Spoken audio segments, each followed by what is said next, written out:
सबका पागल बना सकती हो तुम माँ, लेकिन हमारा नहीं। मिर्ची का हाथ लगने से आंखों से निकला पानी और दुख तकलीफ की वजह से आंखों से निकले हुए आंसू में फर्क जानते हैं आप। इन आंसुओं की वजह वो आदमी है ना। हम जो बोलते नहीं वो तो जान लेती हो तुम, लेकिन हम जो बोल रहे हैं वो काहे नहीं समझती। हमारे पिता के बगैर गुजारा नहीं है हमारा। गुजारा है माँ, बहुत अच्छे से है। हमारे पास तुम हो, सबसे मजबूत माँ, और हमारे लिए इतना काफी है। अगर हमारी मजबूत माँ हमारे साथ है ना, हमें किसी का जरूरत नहीं है। मजबूत तो लोहा भी होता है, लेकिन उसे भी आकार लेने के लिए पिघलना पड़ता है। समय के साथ गुस्सा शांत करने में ही समझदारी होती है स्नेहा। तो हम कहा करते हैं माँ, वो आदमी हमारे घर में घुसकर हमारी माँ के मंगलसूत्र पे हाथ डाले और हम कुछ ना बोले, गुस्सा भी ना करें हम। ये मंगलसूत्र है भी तो तेरे बाबूजी की वजह से। ऐसा ही मंगलसूत्र हम सहाना के गले में देखना चाहते हैं। इतनी बड़ी होके घर में बैठी है वो, 4 लोग 4 बातें करेंगे।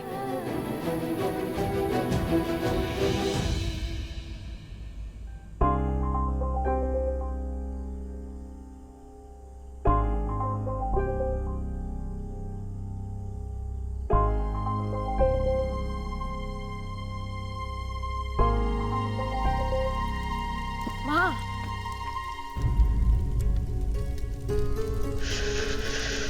माँ, हम दीदी की शादी तभी करेंगे जब उनके लायक कोई अच्छा लड़का मिलेगा।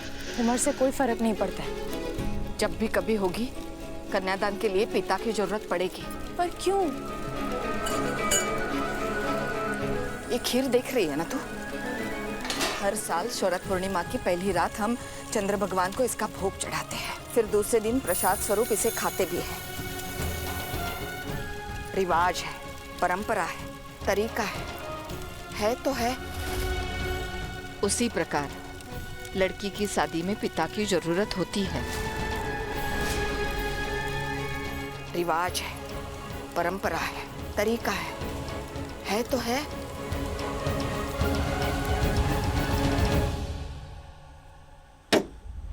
ये तो बहुत गड़बड़ हो गया भैया जी। माँ जी को बता दीजिए ना। और क्या होगा माँ को बता के? तो पहले हमें ये तो पता चले कि तुम्हारी भाभी के मन में हमारे लिए चल क्या रहा है। हाँ तो उनका उनसे पूछिए और अपना बता दीजिए, मामला गिव एंड टेक का हो जाएगा। कैसे? तुम्हारा चेहरा देखते ही उसका पारा ना हाई हो जाता है। तो क्या हुआ भैया जी, पहले गुस्सा करेंगे उसके बाद प्यार कर लेंगे।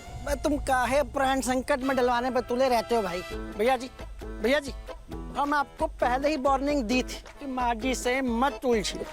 अब देख लीजिए, अब फंस गए ना दोनों तरफ से हम लोग। अबे चुप, बे फालतू में भैया जी को डरा रहे हो। भैया जी इसको मेरे रिस्क लेना पड़ेगा, हम कहते हैं। बस तुम जरा गुरु घंटाल मत बनो, तुम इतनी पीट देंगे बता रहे हैं हम। अबे तुम बन रहे हो, हम नहीं बन रहे। हम बन रहे हैं। अब तुम भैया जी को बन रहे हो। अबे तुम बन रहे हो। चुप! जब देखो जब शुरू हो जाते हैं दोनों के दोनों।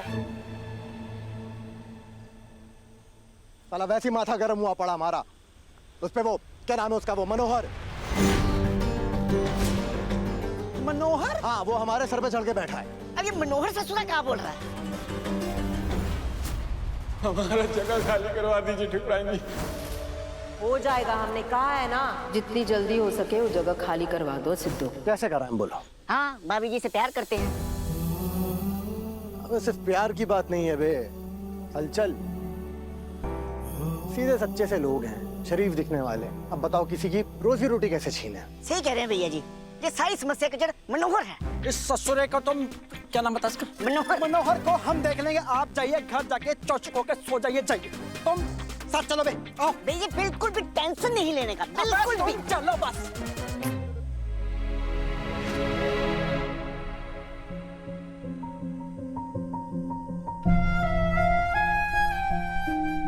माँ तुम समझ काहे नहीं रही हो? तू समझती समझाती कहाँ है, सीधा कानून गिनाने लगती है। हमें डर लगता है कहीं तो अपने पिता को कोर्ट कचहरी ना ले जाए। अगर ऐसा हुआ ना तो अनर्थ हो जाएगा स्नेहा, सब बिखर जाएगा। हम नहीं चाहते स्नेहा ऐसा कुछ हो, वरना तुम्हारी बहन की शादी कभी नहीं होगी। हाँ, सहाना दी की फिक्र करना ना छोड़ दो। आप देखना, हमें हमारी सहाना दी के लिए ऐसा समझदार इंसान मिलेगा जो हमारे घर की सच्चाई जानते हुए भी हमारी दीदी से शादी करेगा, जिसे हमारे घर की कमियां नहीं बल्कि आपकी दी हुई परवरिश और सहाना दी की अच्छाइयां दिखेंगी। उससे करेंगे हम अपनी सहाना दी की शादी।